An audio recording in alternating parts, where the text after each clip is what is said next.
우리가 인생을 살아가면서 많은 지혜가 필요합니다. 그 많은 지혜를 얻기 위해 우리는 어려서부터 많은 삶의 지혜들을 배우고 또 학교에서는 공부를 합니다. 자, 그런 것 중에 가장 많은 지혜들 중에 또 한 가지 꼭 필요한 지혜가 있다면 버릴 것을 아낌없이 버리는 지혜, 또 간직해야 될 소중한 것을 잘 간직하는 지혜가 아닌가 싶습니다. 자, 예전에 세상에 이런 일이 그런 프로그램이 있었습니다. 그 프로그램을 보면 정말 사람 하나 누울 공간도 없을 정도로 온갖 잡동사니와 쓰레기로 쌓여 있는 집을 볼 수가 있습니다. 그 사람은 어떤 사람이죠? 세상에 다니면서 온갖 잡동사니들을 다 주워다가 집에다가 쌓아둡니다. 그런데 집에 쌓아두면서 그 물건들을 쓰느냐? 쓰지도 않습니다. 그냥 막 쌓아둡니다. 또 어떤 사람은 청소업체에서 얻은 집에 청소를 하러 갔더니 어마어마한 쓰레기가 집 안에 쌓여 있는 것들이 보입니다. 그래서 그 청소부들이 너무나도 힘겹게 청소하는 모습들을 영상에서 많이 보았습니다. 자, 정말 누가 봐도 쓰레기고 정말 필요 없는 물건임에도 불구하고 그러한 물건들을 집안 곳곳에 쌓아두고 있는 사람들을 보면 우리는 누가 봐도 저 사람은 참 정상이 아니야. 뭔가 좀 생각해 봐야 될 것 같아. 이렇게 생각할 수밖에 없을 것입니다. 물건들을 조금만 정리하고 치운다면 넓은 공간에서 편안하게 깨끗하게 지낼 수 있는데 아끼고 전략하는 것은 좋지만 정말 버려야 할 지혜와 소중한 것을 소장해야 될 지혜가 조화를 이루어야 한다는 것입니다. 자, 그런데 버릴 것은 버리고 간직할 것을 간직하는 이 지혜는 우리의 신앙생활에도 꼭 필요한 것입니다.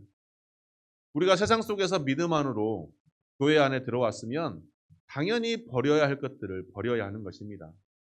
버려야 할 것들을 버리지 못하고 여전히 세상의 죄악들, 쓰레기들을 교회 안으로 가지고 들어온다면 우리 믿음의 공동체가 분열하는 공동체가 되고 내 개인의 신앙도 비극으로 맞이할 수밖에 없다는 것입니다. 그렇다면 우리가 믿음 안에서 과연 무엇을 버려야 하겠습니까? 우리가 신앙생활을 하면서 어떠한 것들을 버려야 하겠습니까? 하나님께서는 오늘 본문 말씀을 통해 악독과 괴휼과 외식과 시기와 비방의 말을 버리라라고 말씀하고 있습니다. 1절 말씀입니다. 그러므로 모든 악독과 모든 기만과 외식과 시기와 모든 비방하는 말을 버리고라고 말씀하고 있습니다. 여기서 괴휼은 자신의 목적을 이루기 위해서 타인을 속이는 것을 의미합니다. 우리 믿음의 사람들이 세상 속에서 어떠한 삶을 살아야 하겠습니까? 우리 믿음의 사람들은 세상 속에서 믿음의 본이 되는 삶을 살아야 합니다. 믿음의 본이 되는 삶은 어떤 사람일까요? 저는 우리 바른길 교회 모든 성도님들이 세상 어디에서나 내가 속한 어디에서나 이런 사람이 되었으면 좋겠습니다. 내가 그곳에 감으로 인해서 다른 사람이 저분은 우리 곁에만 있어도 참 기분이 좋아. 나는 저 사람 옆에만 있고 싶어. 저 사람은 우리 곁에만 있으면 너무 든든해. 참 믿을 수가 있어. 그 사람과 함께 있으면 난 너무 기분이 좋아. 아무것도 하지 않아도 그 사람 옆에만 있으면 참 좋아. 이런 사람이 우리 바른길 교회 모든 성도님들이 되시기를 주님의 이름으로 축복합니다. 그런데 옆에 가기만 해도 기분이 안 좋은 사람이 있습니다. 옆에 있기만 해도 괜히 짜증이 나는 사람이 있습니다. 사람을 굉장히 긴장하게 만듭니다. 사람을 굉장히 마음이 두근두근하게 만듭니다. 왜 그럴까요? 그 사람의 언행을 통해서 나오는 모든 것들이 다른 사람을 긴장케 하기 때문입니다.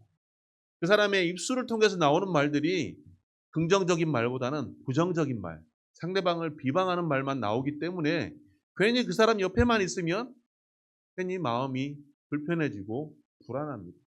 그런데 처음에 말씀을 드렸던 옆에만 있어도 기분이 좋은 사람의 입술에서 나오는 말들은 어떨까요? 늘 긍정적인 말, 칭찬의 말, 늘 감사가 넘치는 말, 기쁨이 넘치는 말, 그런 말만 나오겠죠.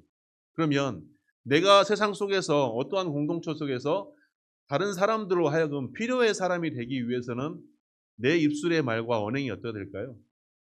긍정적인 사람이 되어야겠죠. 늘 바른 말, 좋은 말, 고운 말 하되 상대방이 기분이 나쁘지 않는 말로 상대방을 칭찬할 수 있는 말을 해야겠죠. 고마워, 괜찮아, 그럴 수 있어. 그런데 아니야, 이렇게 해, 이렇게 하지만 않으면 안 돼. 세상 어떤 사람에게도 물어봐. 다 내 말이 맞다고 할걸? 나는 원래 이래. 이런 말을 들으면 그 사람 곁에만 있어도 불편해지는 사람이 되는 것입니다. 그렇다면 우리 믿음의 사람은 이러한 긍정적인 말을 통해서 내 안의 괴를 온전히 버리고 타인을 속이지 않고 어떠한 사람으로 인해도 인정받을 수 있는 사람이 우리 믿음의 사람, 우리 바른길 교회 성도님들이 다 되시기를 소망합니다. 두 번째로는 외식을 버리라고 했습니다. 자, 외식이란 말은 밖에 나가서 음식을 사 먹는 게 아니라 연극 배우를 지칭하는 말입니다. 배우는 무대에서 자신의 모습과 삶의 모습이 다른 경우에죠. 물론 같은 경우도 있습니다. 하지만 배우는 각본에 짜여진 대로 그 사람의 삶을 무대에서 나타내는 게 배우입니다. 완벽하게 극중의 인물을 연기를 소화해도 사실은 그 삶이 내 삶과는 다를 수 있는 것입니다. 즉 무대에서의 배우의 삶은 가공의 삶, 실제 삶은 아니라는 것이죠. 진짜 자기의 삶이 따로 있고 무대에서의 삶이 따로 있는 것입니다. 그런데 오늘 외식을 버리라 이 말은 즉 우리의 삶과 신앙 속에서 그러한 이중적인 삶을 버리라는 것입니다. 겉과 속이 다른 그러한 것들을 온전히 버리라는 것이죠.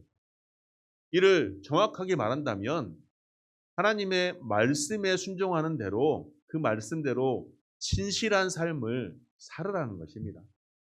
믿음의 사람에게서 이 진실함이 없어진다면 결코 믿음의 사람이라고 할 수 없는 것이죠.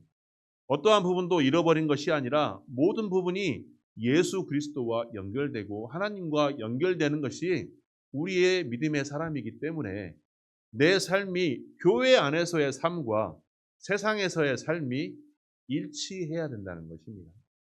교회 안에서의 나의 모습은 굉장히 거룩한 척, 굉장히 믿음이 좋은 사람처럼 그렇게 보여지지만 막상 아무도 보지 않는 곳의 세상에서는 어떻습니까? 그러한 모습은 온데간데 없고 세상의 죄악된 삶과 비교하지 못할 정도로 더 죄악된 삶을 사는 경우가 너무나 많다는 것입니다. 하지만 그러한 삶은 외식이요 가식이니 그러한 외식을 버리라라고 말씀하고 있습니다. 가식을 버리라는 것입니다. 남에게 보여지는 모습만 잘 보여지려고 그러한 모습을 버리고 내 안에서 온전히 예수 그리스도의 향기가 나타내는 삶이 오늘 저와 여러분의 삶이 되기를 축복합니다. 그런가 하면 시기와 비방의 말을 버리라고 하고 있습니다. 자, 내 안에서 예수 그리스도의 향기가 나타내는 삶을 살아가면 어떨까요? 남을 시기하고 비방하는 말을 먼저 할까요? 아니죠. 시기와 비방하는 말이 아니라 오히려 남을 격려하고 위로하고 축복하는 말을 하겠죠. 상대방이 살짝 나에게 실수한다 할지라도 상대방이 나에게 조금 기분이 나쁘게 한다 할지라도 그 사람을 뒤에 가서 비방하거나 시기하는 것이 아니라 아, 저 사람이 무언가 오늘은 기분이 안 좋은가 보지. 그럴 수도 있어 라고 하면서 그 사람을 위해서 기도할 수 있는 것이 믿음의 사람인 것입니다. 사실 우리 입술에서 나오는 말 중에 꼭 필요한 말은 사실 몇 마디 되지 않는다고 합니다. 많은 말 속에 불필요한 말들이 많아서 상대방과의 관계가 흐트러지는 것입니다. 아무리 좋은 말도, 아무리 긍정적인 말도, 아무리 상대방의 좋은 조언이라 할지라도 상대방에게 기분이 나쁘고 상대방에게 불편함을 준다면 하지 않는 것만 못합니다. 저번 주에 조언과 충고에 대해서 영상을 하나 보았죠. 조언은 뭐라고 했죠? 조언을 들으면 기분이 나빠요. 충고를 들으면 기분이 더 나빠요. 왜 그럴까요? 우리는 그런 소리를 듣고 싶지 않기 때문입니다.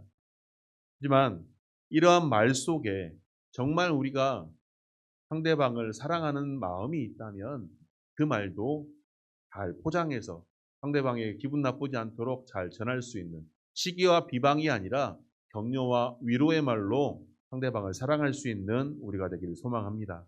그러므로 버려야 할 것들을 버릴 수 있는 지혜, 또 버릴 것들을 과감하게 버릴 수 있는 용기, 이것이 오늘 우리와 우리 바른길교회 모든 성도님들이 소유하기를 주님의 이름으로 축복합니다.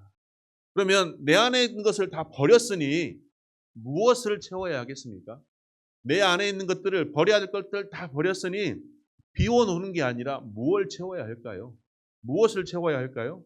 바로 하나님의 말씀을 채워야 합니다. 오늘 본문 2절 말씀을 보면 갓난 아기들 같이 순전하고 신령한 젖을 사모하라. 이는 그로 말미암아 너희로 구원에 이르도록 자라게 하려 함이라. 갓난 아이들은 엄마의 젖이 생명의 원천입니다. 엄마의 젖을 못 먹으면 살아갈 수가 없습니다. 먹기 싫다고 해서 안 먹을 수는 없고 많이 먹고 싶다고 해서 많이 먹을 수도 없습니다. 그런데 오늘 본문에서 말하는 이 신령한 젖이라는 것은 바로 하나님의 말씀인 것입니다. 하나님의 말씀은 누구를 위해 먹는 것이 아니라 나의 영적인 생명을 유지하기 위해서, 나를 위해서 먹어야 한다는 것입니다. 그러므로 우리가 버려야 할 것들을 온전히 버리고 정말 사모해야 될 것이 무엇이냐? 바로 신령한 하나님의 말씀이라는 것입니다. 하나님의 말씀을 정기적으로 먹지 않는 사람은 그 삶에 반드시 문제가 있게 됩니다. 그 삶에 문제가 있는 것을 발견하지 못할 수가 있는 것이 더 비극인 것입니다. 하나님의 말씀인 그 신령한 적을 사모하는 일이야말로 내 영혼이 사는 길임을 기억해야 합니다. 하나님의 말씀대로 살아가려고 애써야 되니 그 말씀이 어떠한 말씀인지 늘 그 말씀을 묵상하며 잘 먹어야 그 말씀으로 내 영이 토실토실 건강하게 튼튼하게 자랄 수가 있는 것입니다. 그런데 여기서 우리가 지나치지 말아야 할 것이 하나 있습니다. 바로 말씀을 사모하되 순전한 말씀을 사모해야 됩니다. 신령한 젖이라고 했는데 순전한 젖이라고 표현하여서, 즉 하나님의 말씀을 사모하되 이물질이 들어가지 않는 하나님의 말씀을 사모해야 한다는 것입니다. 나의 몸을 해치는, 나의 영을 해치는 독한 이물질이 들어가지 않는 순수한 복음의 말씀을 사모해야 한다는 것입니다. 오늘날 얼마나 많은 변질된 복음의 말씀들이 많습니까? 변질된 말씀들이 우리의 영을 상하게 하고 우리를 죽여가는 것입니다. 요즘 시국이 어렵다 보니 대형교회 목사님들이 목회에서 설교단에서 여러 가지 말씀들을 많이 합니다. 어떤 사람은 어떠한 상황을 비판하기도 하고 어떠한 목사님들은 칭찬하기도 하고, 그런데 정작 강단에서 선포되어야 될 말씀은 그러한 자기 생각이나 자기의 가치관을 말하는 것이 아니라 오직 하나님의 말씀이 선포해야 될 줄 믿습니다. 하나님의 말씀이 선포되고 그 말씀대로 성도들이 잘 살아갈 수 있도록, 그 신령한 말씀으로 성도들이 영이 건강해질 수 있도록 그러한 말씀이 선포되어야 될 줄 믿습니다. 그래서 먼저 목회자인 우리들이 더 깨어서 하나님의 말씀을 더 잘 먹고 먹은 말씀을 잘 소화해서 우리 많은 그리스도인들에게 신령한 선포의 말씀, 신령한 하나님의 말씀이 선포되어야 될 줄 믿습니다. 복음서에는 4가지 복음서가 있습니다. 마태복음, 마가복음, 누가복음, 요한복음. 그런데 세상의 교회에는 또 하나의 복음이 있다고 합니다. 무슨 복음인지 아십니까? 내가 복음.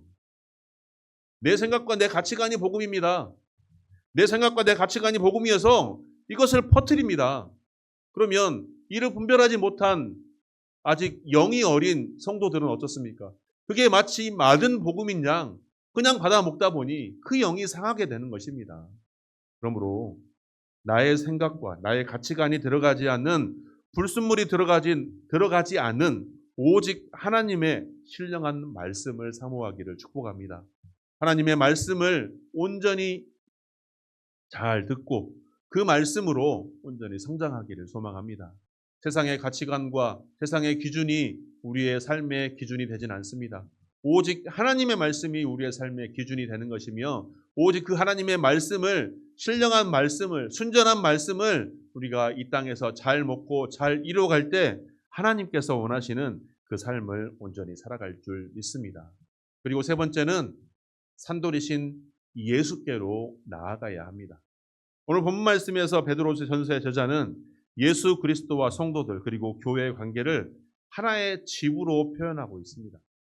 그러니까 집을 지을 때, 벽돌로 집을 지을 때 중요한 것은 모퉁이의 주춧돌이 얼마나 튼튼한 것으로 사용하느냐에 달려 있습니다. 그러니까 주춧돌이 여러 개 있지만 그 중에서도 모퉁이 주춧돌은 그 중요성은 이루 말할 수가 없습니다. 모퉁이의 주춧돌이 빠지게 되면 어떻게 될까요? 기준이 무너져 버리기 때문에 결국 그 집은 무너질 수밖에 없는 것입니다. 그런데 오늘 말씀에서 신령한 하나님의 집을 지음에 있어 예수 그리스도께서 그 모퉁이 돌이 되신다라고 말씀하고 있습니다. 즉 하나님의 집을 지음에 있어서 작은 돌, 작은 벽돌은 우리 믿음의 성도들이고 모퉁이 돌은 바로 예수 그리스도이십니다. 그리고 벽면을 이루는 벽돌들은 그 모퉁이 돌에 자신을 의지할 때만 그 집을 지켜나갈 수 있음을 의미하고 있습니다. 우리 교회가 하나의 작은 돌들이라면 그 존재의 힘과 이유와 원천은 오직 예수 그리스도라는 사실입니다. 그러므로 예수 그리스도를 잘 의지하며 나아갈 때 하나님의 집이 견고해지는 것입니다. 예수 그리스도를 온전히 내 안에 모시고 예수 그리스도만 의지하고 나아갈 때 우리 교회 공동체가 더 건강하게 잘 세워질 수 있다는 것입니다. 교회 안에 예수 그리스도가 없는 교회가 얼마나 많은지 모릅니다. 예수 그리스도의 복음이 선포되지 아니하고 여전히 내 생각과 내 가치관이 선포가 되고 내 삶의 기준대로 살아간다니 그러다 보니 그 교회 안에 예수 그리스도가 없는 것입니다. 그러니 예수 그리스도가 없는 교회가 어떻게 건강하게 세워지시겠습니까? 예수 그리스도가 없는 교회에 목사와 장로와 집사와 권사가 뭐가 필요하겠습니까? 예수 그리스도가 없는 주일학교와 중고등부와 청년부와 장년부와 남성교회 여성교회가 뭐가 필요하겠습니까? 오직 교회에는 예수 그리스도만이 중심임을 기억하시기 바랍니다. 모퉁이 돌이신 예수 그리스도께로 나아가야 함을 기억해야 합니다. 내가 온전히 예수 그리스도께 모든 것을 의지하고 맡기며 나아갈 때 우리는 그 신앙의 터전 위에서 하나님께서 원하시는 교회 공동체를 건강하게 세워갈 수 있으며 건강한 예배로 나아갈 수가 있는 것입니다. 건강한 예배는 바로 교회 안에서의 예배와 우리의 삶에서 살아가는 거룩한 산 제사의 예배인 것입니다. 그러므로 우리 안에 내 안에 버려야 할 것들을 온전히 다 내어버리시기 바랍니다. 마땅히 버려야 될 것들을 버릴 수 있는 용기를 가지시기 바랍니다. 그리고 사모해야 될 것들을 꼭 사모할 수 있는 우리가 되기를 소망합니다. 꼭 사모해야 될 것은 바로 하나님의 신령한 말씀임을 기억하시고 그 말씀을 묵상하며 그 말씀이 우리의 삶 가운데 온전히 나아갈 수 있도록 연약한 우리가 붙들어야 할 것은 바로 예수 그리스도라는 사실을 꼭 기억하시고 형식적인 나의 삶이 아니라 남에게 보여지기 위한 가식적인 신앙이 아니라 온전히 하나님께서 기뻐하시는 거룩한 산 제사로 하나님께 기쁨이 되시고 하나님께 영광 돌리시는 모든 주의 권속들이 되시기를 주님의 이름으로 축복합니다.